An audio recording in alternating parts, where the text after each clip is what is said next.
Now read this. Hello and welcome back to Now Read This, the Chronicles of Prydain, Book 2, The Black Cauldron, Chapter 7, Core. Taran stopped short. "You know that?" he asked in surprise.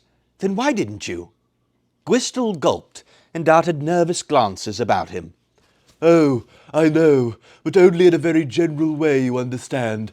I mean, I don't really know anything at all, just the usual unfounded rumour you might expect to hear in a beastly place like this. Of no importance, pay no attention to it." "Gwistel," said Dolly sharply, "you know more about this than you let on. Now out with it." The gloomy creature flung his hands to his head and began moaning and rocking back and forth. "Do go away and let me alone," he sobbed. "I'm not well. I have so many tasks to finish. I shall never be caught up." "You must tell us," cried Taran. "Please," he added, lowering his voice, for the wretched Gwistel had begun to shake violently, his eyes turning up, as though he were about to have a fit. "Do not keep your knowledge from us. If you stay silent, our lives are risked for no purpose." "Leave it alone," Gwistel choked, fanning himself with an edge of his robe. "Don't bother with it. Forget it. That's the best thing you can do. Go back wherever you came from. Don't even think about it." "How can we do that?" Taran cried. "Aron won't rest until he has the cauldron again." "Of course he won't rest," Gwistel said. "He isn't resting now. That's exactly why you should drop the search and go quietly. You'll only stir up more trouble, and there's enough of that already." "Then we'd better go back to Carrick-a-Darn and join Gwydion as quickly as we can," Eilonwy said. Yes, by all means," broke in Gwistel, with the first trace of eagerness Taran had glimpsed in this strange individual. "I only give you this advice for your own good. I'm very glad you've seen fit to follow it. Now, of course," he added almost brightly, "you'll want to be on your way. Very wise of you. I, unhappily, have to stay here. I envy you, I really do, but that's the way of it, and there's little anyone can do. A pleasure meeting you all. Goodbye." "Goodbye," cried Eilonwy. "If we put our noses above ground and the huntsmen are waiting for us, yes, it will be goodbye indeed. Dolly says it's your duty to help us, and with that you haven't done a thing except sigh and moan. If this is the best fair folk can manage, why I'd rather be up in a tree with my toes tied together." Gwistel clutched his head again. Please, don't shout. I'm not up to shouting today, not after the horses. One of you can go and see if the huntsmen are still there. Not that it will really do any good, for they might have just stepped away for a moment." "I wonder who'll do that," muttered the dwarf. "Good old Dolly, of course. I thought I'd done with making myself invisible." "I could give all of you a little something," Gwistel went on. "Not that it will do much good. It's a kind of powder I've put by in case of need. I was saving it for emergencies." "What do you call this, you clot?" Dolly growled. "Yes, well, I meant more for personal emergencies," Gwistel explained, paling. "But it doesn't matter about me. You can have it. Take all of it. Go ahead. You put it on your feet, or whatever you walk on. I mean, hooves and so forth," Gwistel added. "It doesn't work too well. Hardly much sense in bothering, because it wears off. Naturally, if you're walking on it, it would do that. However, it will hide your tracks for a while." "That's just what we need," said Taran. "Once we throw the huntsmen off our trail, I think we can outrun them." "I'll get some," Gwistel said with eagerness. "It won't take a moment." As he made to leave the chamber, however, Dolly took him by the arm. "Gwistel," said the dwarf severely, "you have a skulking, sneaking look in your eye. You might hoodwink my friends, but don't forget you're also dealing with one of the fair folk. I have a feeling," Dolly added, tightening his grip, "you're far too anxious to see us gone. I'm beginning to wonder if I squeezed you a little, what more might come out." At this, Gwistel rolled up his eyes and fainted away. The dwarf had to haul him upright, while Taran and the others fanned him. At length, Gwistel opened one eye. "Sorry," he gasped. "Not myself today. Too bad about the cauldron. One of those unfortunate things." The crow, who had been watching all this activity, turned a beady glance on his owner and flapped his wings with such vigour that Gurgi roused himself in alarm. "Ordu!" Caw croaked. Fluda turned in surprise. "Well, you can imagine that! He didn't say caw at all. At least it didn't seem that way to me. I could have sworn he said something like Ordu." "Orwen!" cried Caw. "Orgoch!" "There!" said Fluda, looking at the bird with fascination. "He did it again." "It's strange," agreed Terran. "It sounded like Ordu, Orwen, Orgoch. And look at him, running back and forth on his perch. Do you think we've upset him?" "He acts as if he wants to tell us something," began Eilonwy. Gwistel's face, meanwhile, had turned the colour of ancient cheese. "You may not want us to know," said Dolly, roughly seizing the terrified Gwistel, "but he does. This time, Gwistel, I really mean to squeeze you." No, Dolly, please don't do that," wailed Gwistel. "Don't give him another thought. He does odd things. I've tried to teach him better habits, but it doesn't do any good." A flood of Gwistel's pleading and moaning followed, but the dwarf paid it no heed and began to carry out his threat. "No!" squealed Gwistel. "No squeezing, not today. Listen to me, Dolly," he added, his eyes crossing and uncrossing frantically. "If I tell you, will you promise to go away?" Dolly nodded and relaxed his grip. "All Caw meant to say," Gwistel went on hurriedly, "is that the cauldron is in the hands of Ordu, Orwen, and Orgoch. That's all. It's a shame, but there's certainly nothing to be done about it. It hardly seemed worth mentioning." "Who are Ordu, Orwen, and Orgoch?" Terran asked. His excitement and impatience were getting the better of him too, and he was sorely tempted to aid Dolly in squeezing Gwistel. "Who are they?" murmured Gwistel. "You had better ask, what are they?" "Very well," cried Terran. "What are they?" "I don't know," replied Gwistel. "It's hard to say. It doesn't matter. They've got the cauldron, and you might as well let it rest there." He shuddered violently. "Don't meddle with them. There's no earthly use in it." "Whoever they are, or whatever they are," cried Terran, turning to the rest of the company, "I say find them and take the cauldron. That's what we set out to do, and we should not turn back now. Where do they live?" he asked Gwistel. "Live?" asked Gwistel with a frown. "They don't live. Not exactly. It's all very vague. I really don't know." Caw flapped his wings again. "Morva!" he croaked. "I mean," Gwistel moaned, as the angry Dolly reached for him again, "they stay in the marshes of Morva. Exactly where, I have no idea at all. That's the trouble. You'll never find them, and if you do, which you won't, you'll wish you never had." Gwistel wrung his bony hands, and his trembling features indeed held a look of deepest dread. "I have heard of the marshes of Morva," Adain said.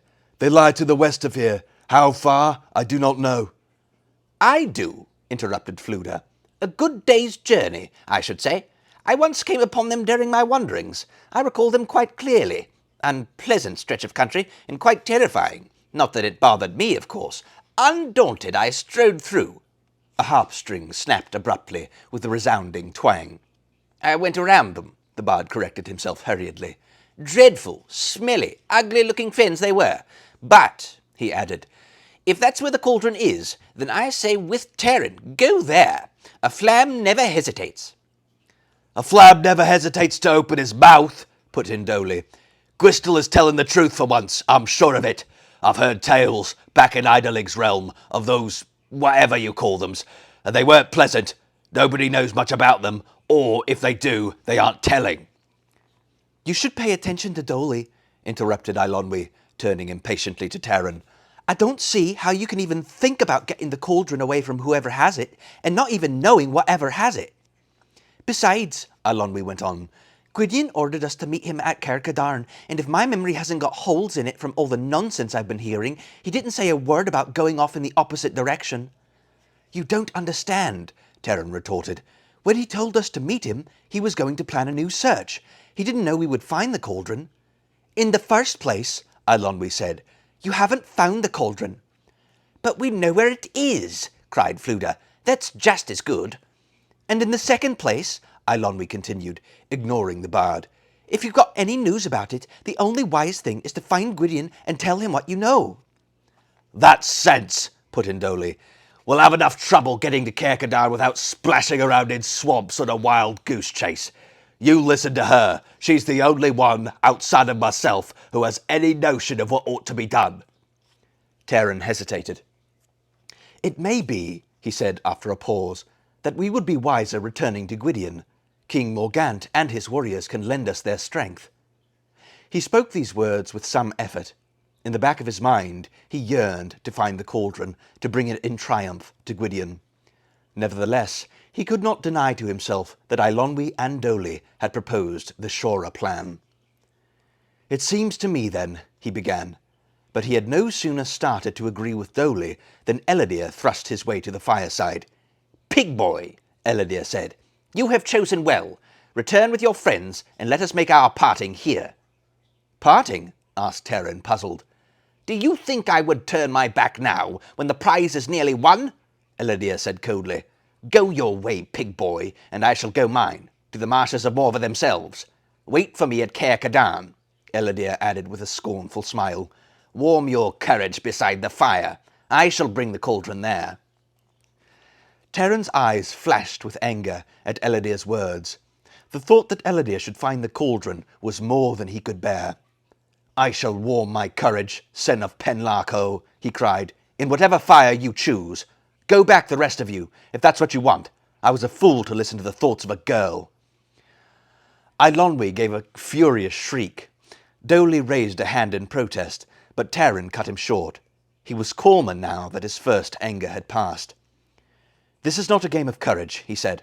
I would be twice a fool, and so should we all, to be goaded by an idle taunt. This much at least I have learned from Gwydion, but there is also this. Arawn seeks the cauldron even now. We do not dare lose the time it would take to bring help. If he finds the cauldron before we do— And if he doesn't, put in Dolly, how do you know he knows where it is? And if he doesn't know, how long will it take him to find out? A merry while, I'll be bound, even with all this cauldron board and huntsmen and gwithates and what have you. There's a risk either way, any clodpole can see that. But if you ask me, there's more risk than otherwise if you go popping off into the marshes of Morva. And you, Taran of Caerdalban, said Eilonwy, you're only making excuses for some hare-brained idea of your own. You've been talking and talking, and you've forgotten one thing. You're not the one to decide anything, and neither are you, Ellidyr. Adain commands you both, if I'm not mistaken.